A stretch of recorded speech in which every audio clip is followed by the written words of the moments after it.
तो आइए problem set को शुरू करते हैं। प्रॉब्लम सेट का जो फर्स्ट क्वेश्चन है वो है एमसीक्यूज़, वो हम लोग लेसन के आखिरी में डिस्कस करेंगे, है ना। तो पहले क्वेश्चन सारे सॉल्व कर लेते हैं। तो प्रॉब्लम सेट का सेकंड क्वेश्चन देखते हैं, लेकिन उससे पहले ये ज़रूरी है कि जो फोर्थ एक्सरसाइज है वहाँ तक सबके बुक्स वगैरह कंप्लीट है अच्छे से, है ना। अगर उतना कंप्लीट है तो ये वाले वीडियो पे आ जाओ। तो प्रॉब्लम सेट का सेकंड क्वेश्चन जो है, क्योंकि फर्स्ट क्वेश्चन एमसीक्यू है वो बाद में डिस्कस करेंगे, तो सेकंड क्वेश्चन से शुरू करते हैं, है ना। सेकंड क्वेश्चन में लिखा गया है basketball players John, Wasim, Akash वो practising the ball drop in the basket. The probabilities of success for John, Wasim and Akash are 4/5, 0.83, 58%, है ना। तो जॉन का प्रोबेबिलिटी भी दिया है, वसीम का प्रोबेबिलिटी भी दिया है, आकाश का प्रोबेबिलिटी भी दिया है। Who had the greatest probability of success, है ना। तो किसका प्रोबेबिलिटी सबसे ग्रेटेस्ट है ये मुझे बताना है। तो कभी भी अगर हमको प्रोबेबिलिटी कंपेयर करना है किसका बड़ा है किसका छोटा है, तो सबको परसेंटेज में कन्वर्ट करेंगे। परसेंटेज में कन्वर्ट करने से क्या होगा, हम लोग आसानी से कंपेयर कर सकते हैं कि किसका सबसे हाईएस्ट है ना। परसेंटेज से इजी कंपैरिजन हो जाता है। तो यहाँ पे मैं liखता हूँ probability of success for John is 4/3। तो मैं यहाँ पे लिखता हूँ प्रोबेबिलिटी फॉर जॉन कितना दिया है, 4/5 दिया है। प्रोबेबिलिटी ऑफ जॉन कितना दिया है, 4/5। ये कहाँ से आया, ये ऑलरेडी क्वेश्चन में गिवन है। इसको परसेंटेज में कन्वर्ट करो। कोई भी फ्रैक्शन जो होता है उसको परसेंटेज में कैसे कन्वर्ट करते हैं, बस इंटू 100 कर दो, और बाहर परसेंटेज का सिंबल लगा दो। तो 5 1 ज़ा 5, 20 ज़ा तो 4 × 20, 80% है। प्रोबेबिलिटी ऑफ जॉन 80% है। नेक्स्ट है जॉन के बाद है वसीम। प्रोबेबिलिटी जॉन के बाद किसका है, वसीम का है। तो प्रोबेबिलिटी जो है वसीम का वो कितना दिया है, 0.83। ये कहाँ से आया probability, again this is given. इसको भी अगर परसेंटेज में कन्वर्ट करना है तो जस्ट इंटू 100 करके बाहर परसेंटेज का सिंबल लगा दो। तो 0.83 को 100 से मल्टीप्लाई करेंगे तो कितना आ जाएगा, 83% आ जाएगा, राइट। इसके आगे जॉन का हो गया, वसीम का हो गया, आकाश का प्रोबेबिलिटी कितना दिया है, प्रोबेबिलिटी ऑफ आकाश है 58%। ये ऑलरेडी परसेंटेज में, तो इसको कुछ करने की ज़रूरत नहीं है ना। तो तीनों प्रोबेबिलिटीज़ जो थे मैंने परसेंटेज में कन्वर्ट कर लिया। एक का 80 है, एक का 83% है, एक का 58% है। तो किसका प्रोबेबिलिटी ग्रेटेस्ट हुआ, क्लियरली दिखता है जो ग्रेटेस्ट प्रोबेबिलिटी है वो है 83% वसीम के लिए। तो who had the greatest probability of success, यहाँ पे लिखना clearly probability of Wasim is the greatest, therefore Wasim had greatest probability of success। यहाँ पे क्या लिखेंगे, clearly probability of Wasim is the greatest, है ना। therefore Wasim had greatest probability of success लिख देना। आई होप सबको समझा होगा। तो कभी भी ग्रेटेस्ट या लीस्ट जानना है हमें, तो हम लोग क्या करेंगे, सबको परसेंटेज में कन्वर्ट करके कंपेयर कर लेंगे, आसानी से हो जाएगा, ठीक है। सेकंड क्वेश्चन हो गया। थर्ड क्वेश्चन पे बढ़ते हैं, है ना। तो यहाँ पे जो थर्ड क्वेश्चन है वो क्या कहता है, in a hockey team there are 6 defenders, 4 offenders and 1 goalie. 6 defender है, 4 ऑफेंडर्स है, 1 गोली। 1 player is to be selected as captain randomly. उनमें से कोई भी रैंडमली एक प्लेयर को कैप्टन बनाने वाले हैं। Find the probability of the selection. तो इन दोनों का प्रोबेबिलिटी निकालना है, दैट गोली will be selected, defender will be selected, है ना। तो यहाँ पे पहला स्टेटमेंट सभी लोग खुद से लिखना। अभी let S be the sample space, खुद से लिखना। मैंने बार बार लिखा हुआ है ये स्टेटमेंट, तो सैम्पल स्पेस बनाते हैं। सैम्पल स्पेस क्या होगा? सैम्पल स्पेस होगा set of all possible outcomes, है ना। जितने भी आउटकम्स हैं यहाँ पे कैप्टन बनने के, वो सारे के सारे मैं सैम्पल स्पेस में लिख दूंगा। तो कोई भी कैप्टन बन सकता है, 6 डिफेंडर्स, 4 ऑफेंडर्स और 1 गोली में से कोई भी कैप्टन बन सकता है। तो सैम्पल स्पेस में सारे ही लिखने हैं जितने भी बन सकते हैं। 6 डिफेंडर्स है, 6 डिफेंडर्स को मैं लिखता हूँ D1, defender 1, defender 2, 3, 4, 5 and finally 6। 6 defenders हो गए। 4 ऑफेंडर्स है, 4 ऑफेंडर्स मतलब O1, O2, O3, O4, है ना। एंड 1 गोली है, 1 गोली मतलब G1। तो इस तरीके से हम लोगों ने ये बना लिया है सैम्पल स्पेस, है ना। तो फिर एन ऑफ एस कितना है देख लेते हैं। 6 डिफेंडर्स हैं, 4 ऑफेंडर्स, 10 और 1 11 होगा, है ना। गिनोगे तो कितना निकलेगा? 11 निकलेगा। पहला प्रोबेबिलिटी किसका चाहिए? गोली विल बी सिलेक्टेड, तो उसको इवेंट ए कहते हैं, है ना। जैसे हम लोगों ने आखिरी एक्सरसाइज में किया था वही करना है। गोली विल बी सिलेक्टेड, द गोली विल बी सिलेक्टेड, है ना। तो गोली विल बी सिलेक्टेड, तो सैम्पल स्पेस में कितना गोली? एक ही, G1, तो उतना ही आएगा। एन ऑफ ए कितना आएगा? 1 आएगा। प्रोबेबिलिटी ऑफ ए कितना आएगा?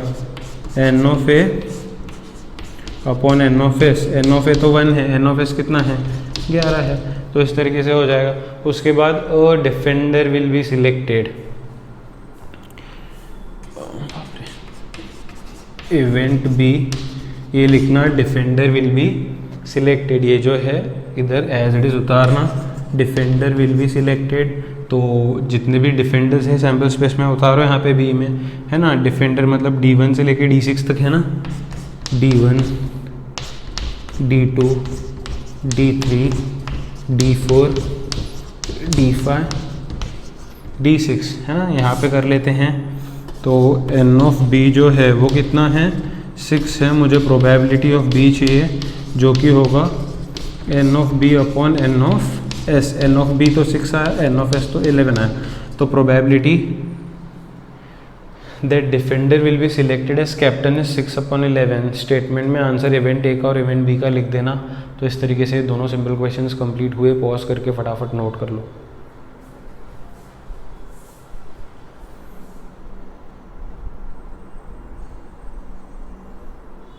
आइए तो प्रोबेबिलिटी के प्रॉब्लम सेट के जो 4th क्वेश्चन हैं उस पे बढ़ते हैं। 4th क्वेश्चन पे लिखा गया है Joseph kept 26 card in a cap bearing 1 English alphabet on each.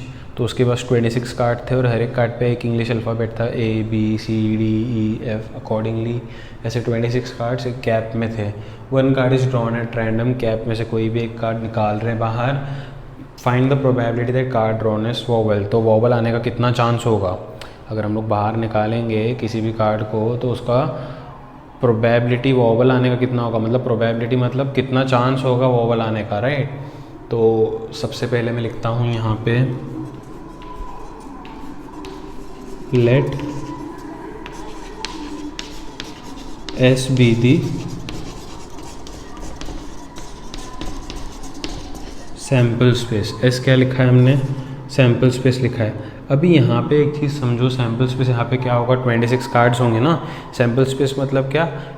Set of all possible outcomes. तो यहाँ पे टोटल आउटकम्स 26 है ना, 26 कार्ड है। तो अभी 26 कार्ड पे ABCD वगैरह लिखा है। तो सैम्पल स्पेस में मैं लिखते नहीं बैठूंगा ना ABCD बच्चों की तरह Z तक, है ना। तो मैं डायरेक्टली लिखता हूँ let S be the sample space और एन ऑफ एस लिखता हूँ 26, है ना। अगर चाहते हो तो लिख भी सकते हो सैम्पल स्पेस ABCDEFG जैसे Z तक लिख सकते हो, कोई दिक्कत वाली बात नहीं है। 26 अल्फ़ाबेट्स तुम लोग लिख सकते हो, लेकिन मैं नहीं लिखूँगा क्योंकि ये क्या होगा? टाइम वेस्ट होगा और कुछ तो होगा नहीं। तो मैं लिखता हूँ let S be the sample space directly N of S equal to 26। Marks यहाँ पे कट नहीं होंगे किसके भी। उसके बाद पूछा है what is the probability that card drawn as vowel. Vowel card का प्रोबेबिलिटी चाहिए ना, तो एक इवेंट फिक्स करता हूँ मैं, इवेंट ए, और उसमें लिखता हूँ अ वोवल कार्ड, है ना। वोवल कार्ड मतलब हम सब जानते हैं ना, जो इंग्लिश अल्फ़ाबेट्स में वोवल्स होते हैं, है ना, हम लोग जानते हैं ना, ए ई आई ओ यू, ये सारे वोवल्स हैं, है ना। तो ए में लिखेंगे ए ई आई ओ यू, ये लिख सकते हैं, है ना। तो एन ऑफ ए कितने हो गए, 1 2 3 4 5, ये 5 वोवल्स होते हैं, वोवल्स आ गए 5। तो वोवल्स का प्रोबेबिलिटी चाहिए, तो probability of A equal to n of A upon N of S. N of A कितना है 5, एस कितना है 26। तो नीचे स्टेटमेंट लिखना, probability of getting a vowel is 5/26। बहुत ही आसान क्वेश्चन था ये भी। उसके बाद बढ़ते हैं 5th क्वेश्चन पे। 5th क्वेश्चन में बोला गया है, a balloon vendor has 2 red 3 blue and 4 green balloons. He wants to choose one of them at random to give it to प्रणाली। तो एक बलून वेंडर है जिसके पास 2 रेड है, 3 ब्लू है, 4 ग्रीन बलून्स है, और उसे एक रैंडमली कोई भी बलून प्रणाली को देना है। व्हाट इज़ द प्रोबेबिलिटी, एक सेकेंड, हेलो, ठीक है, ठीक है। तो what is the probability of event that Pranali gets a red balloon, a blue balloon, a green balloon. ठीक है, 3 प्रोबेबिलिटीज़ निकालनी है यहाँ पे। बहुत ही सिंपल है, फिर से ये क्वेश्चन है ना, मैं लिखता हूँ, let S be the sample space, है ना। एस को सैम्पल स्पेस मान लिया है, तो सैम्पल स्पेस में सारे आउटकम्स लिखने होंगे, सारे आउटकम्स जितने भी पॉसिबल है। यहाँ पे आउटकम्स मतलब बलून्स है ना, तो सारे बलून्स यहाँ पे मेंशन कर दो सैम्पल स्पेस में। 2 रेड बलून है, 2 रेड बलून को मैं R1 और R2 बोलता हूँ। उसके बाद है 3 ब्लू को मैं बोलता हूँ B1 B2 B3। 4 ग्रीन है, 4 ग्रीन बलून को मैं लिखता हूँ G1 G2 G3 G4, है ना। तो एन ऑफ एस यहाँ पे कितना होगा, 1 2 3 4 5 6 7 8 9। एन ऑफ एस यहाँ पे 9 हो जाएगा, है ना। इवेंट ए फिक्स करते हैं। इवेंट ए क्या है, अ रेड बलून। इवेंट ए क्या है, अ रेड बलून। तो ए में रेड बलून कितने हैं वो मेंशन कर दो सैम्पल स्पेस में से, 2 ही है, R1 R2। तो एन ऑफ ए कितना है, 2 है, तो प्रोबेबिलिटी ऑफ ए कितना आएगा, N of A upon N of S, तो 2/9 हो जाएगा, है ना। तो इधर स्टेटमेंट लिखना, probability of getting a red balloon is 2/9। Next event, event B. Event B क्या है, रेड बलून के बाद है a blue balloon, blue balloon, है ना। तो बी में ब्लू बलून लिखो, कितने हैं ब्लू, 1 2 3, 3 ही हैं। तो B1 B2 B3, है ना। तो एन ऑफ बी कितना होगा, यहाँ पे 3 होगा। तो प्रोबेबिलिटी ऑफ बी क्या होगा, N of B upon N of S हो जाएगा, मतलब 3/9 ना। बी का 3 आया, एन ऑफ एस 9 है, सिंप्लीफाइड फ्रैक्शन लिखना होता है, तो 1/3 आएगा। वैसे ही आई होप तुम लोग थर्ड कर लोगे, ग्रीन बलून है। इवेंट सी फिक्स करो, लिखो अ ग्रीन बलून। ग्रीन बलून कितने हैं, G1 G2 G3 G4, ये उसमें मेंशन करो, है ना। ऐसे सी लिखो, let event C be a green balloon. C equal to set notation में चारों G1 G2 G3 G4 लिखो, एन ऑफ सी 4 हो जाएगा। Probability of C N of C upon N of S, मतलब 4/9 आ जाएगा। आई होप कर सकते हो खुद से, है ना, हो जाएगा। कितने सारे सम सभी किए हुए हैं, है ना, खुद से ट्राई कर लो। इतना ये पॉज करके फटाफट से नोट कर लो यहाँ तक। तो आइए प्रॉब्लम सेट के सिलसिले को आगे बढ़ाते हैं और बढ़ते हैं क्वेश्चन नंबर 6 पे। तो देखते हैं क्वेश्चन नंबर 6 क्या कहता है। A box contains 5 red 8 blue 3 green pens. Rituja wants to pick a pen at random, what is the probability that pen is blue. तो ये क्वेश्चन बिल्कुल पिछले क्वेश्चन की तरह है, जो 5th क्वेश्चन बलून्स का हमने किया था उसी की तरह है ना, कुछ इसमें अलग नहीं है। तो इसमें फिर मैं लिखता हूँ, अभी देखो यही क्वेश्चन थोड़ा सा डायरेक्ट तरीके से करते हैं हम लोगों ने। 5th क्वेश्चन में सैम्पल स्पेस बनाया था, राइट। इसमें भी बना सकते हैं, वैसे ही कर सकते हैं, कोई प्रॉब्लम नहीं। 5 रेड है तो सैम्पल स्पेस में R1 R2 R3 R4 R5 ऐसे लिख सकते हैं। 8 ब्लू है तो B1 B2 B3 ऐसे B8 तक लिख सकते हैं। 3 ग्रीन है तो G1 G2 G3 ऐसे लिख सकते हैं। लेकिन इसी क्वेश्चन को अगर डायरेक्टली करना है तो डायरेक्टली भी कर सकते हैं। डायरेक्टली कैसे होगा देखते हैं। मैं लिखता हूँ let S be the sample space, हाँ। मैं लिखता हूँ देयरफॉर N ऑफ S क्या होगा? S मतलब सैम्पल स्पेस, सैम्पल स्पेस मतलब set of all outcomes, right. तो N ऑफ S में लिखता हूँ टोटल आउटकम्स है, total number of balls, right. Total number of balls, या फिर यहाँ पे क्या है, टोटल नंबर ऑफ पेन्स है क्या?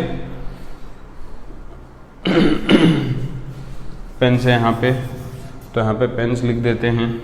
टोटल नंबर ऑफ पेन्स है ना। तो डायरेक्टली टोटल कितने पेन्स है? 5 रेड है, 8 ब्लू है, 3 ग्रीन है। टोटल मतलब इन सब का एडिशन होगा ना, 5 + 8 13, 13 + 3 टोटल पेन्स है 16, है ना। तो सैम्पल स्पेस मैंने S बोला है और पूरा इतना सैम्पल स्पेस डिफाइन नहीं किया। R1 R2 R3 ऐसे 5 बार लिखो, फिर B1 B2 B3 8 बार लिखो, है ना। वो थोड़ा सा लेंदी हो जाएगा। अगर लिखना चाहते हो तो लिख सकते हैं, कोई बात नहीं है। अगर डायरेक्टली करना है तो भी कुछ प्रॉब्लम नहीं है। What is the probability that pen is blue? Blue का प्रोबेबिलिटी चाहिए, राइट। तो मैं इवेंट ए डिनोट करता हूँ। इवेंट ए क्या है? अ ब्लू पेन, है ना। इवेंट ए क्या है? ब्लू पेन है। तो N ऑफ ए क्या होगा? क्योंकि ए ब्लू पेन है तो N ऑफ ए होगा नंबर ऑफ ब्लू पेन्स। कितने हैं? लिखो यहाँ पे N of A equal to number of blue pens. कितने हैं? 8 ब्लू पेन्स हैं, राइट। 8 ब्लू पेन्स है। अगर हम लोगों ने सैम्पल स्पेस को R1 R2 R3 R4 R5 ऐसे डिफाइन किया है तो ए को भी डिफाइन करना पड़ेगा। B1 B2 B3 B4 B5 B7 B8 ऐसे पूरा मतलब डिफाइन करना पड़ेगा। समझने वाली बात है यार, तुम लोग समझदार बच्चे हो। तो N ऑफ ए कितना आ गया? 8 आ गया। तो मुझे प्रोबेबिलिटी ऑफ ए चाहिए ना। प्रोबेबिलिटी ऑफ ए का फॉर्मूला क्या होगा? N of A upon N of S. N of A कितना है? 8 है। N ऑफ एस कितना है? 16 है। 8 1 ज़ा 2 ज़ा 1/2 आ जाएगा। तो probability of getting a blue pen for Rituja is half 1/2। समझ में आया होगा। बहुत ही आसान क्वेश्चन था, कुछ डिफिकल्ट नहीं था इस क्वेश्चन में, है ना। अगले क्वेश्चन पे शिफ्ट हो जाते हैं और अगला क्वेश्चन देखते हैं यहाँ पे क्या कहता है अगला question. Question number 7, 6 faces of die are shown below. जो डाइज होता है, नॉर्मल डाई होता है जिसपे 1 2 3 4 5 6 होते हैं ना, 6 फेसेस। वो 6 फेसेस पे अभी इन लोगों ने बोला है कि इंग्लिश के लेटर्स लिखे, अल्फ़ाबेट्स लिखे हैं, है ना। एक फेस पे ए लिखा है, फिर बी लिखा है, फिर सी लिखा है, डी लिखा है, ई लिखा है, फिर ए लिखा है ना। तो ये जो इन लोगों ने दिया है 6 फेसेस, वैसे डाई होता है तो हम लोग क्या लिखते हैं, उसका सैम्पल स्पेस सारे के सारे 6 फेसेस लिखते हैं, 1 2 3 4 5 6। अभी यहाँ पे नंबर्स नहीं है, ये है, तो अपना सैम्पल स्पेस क्या होगा? यही होगा ना, क्योंकि हर एक फेस पे एक एक अल्फाबेट लिखा है। तो अपना सैम्पल स्पेस क्या होगा? जैसे डाइस का क्या होता है सैम्पल स्पेस? 1 2 3 4 5 6 लिखते हैं क्योंकि उसके 6 फेसेस पे नंबर्स होते हैं। अब 6 फेसेस पे अल्फाबेट्स है तो अल्फाबेट्स लिखेंगे, है ना। ऑलरेडी यहाँ पे लिखे हैं अल्फाबेट्स, इसलिए मैं ये सम भी डायरेक्टली करूंगा। यहाँ पे क्या बोला? If the die is rolled once find the probability of first A appears, second D appears. Okay, तो सबसे पहले मैं लिखता हूँ let S be the sample space। तो N ऑफ S क्या होगा? N ऑफ S क्या होगा? सारे सैम्पल स्पेस तो यही है ना, क्योंकि हर एक फेस पे एक एक अल्फ़ाबेट लिखा है, मैंने अभी भी बताया। तो N ऑफ S कितना होगा? गिनो ना, 6 हो जाएगा, इवेंट ए क्या है, ए अपीयर्स, इवेंट ए क्या है, ए अपीयर्स ऑन अपर फेस, ए आना चाहिए। जब हम लोग डायर रोल करेंगे तो अल्फ़ाबेट्स लिखे हो ना उस पे ए आना चाहिए, है ना। तो एन ऑफ ए कितने बार आ रहा है, मुझे ए चाहिए ना, ए आना चाहिए। ए कितने बार आ रहा है, एक बार, दो बार, तो एन ऑफ ए कितना हुआ, 2 हुआ ना। तो प्रोबेबिलिटी ऑफ ए क्या होगा, N of A upon N of S. तो 2 अपॉन एन ऑफ एस है 6, 2 1 ज़ा 3 ज़ा, तो 1 अपॉन 3। ठीक है, तो प्रोबेबिलिटी मिल गया। हर एक प्रोबेबिलिटी का आंसर स्टेटमेंट में लिखो। Probability that A appears on upper face is 1/3। Next event define करते हैं, इवेंट बी। इवेंट बी कहता है डी अपीयर्स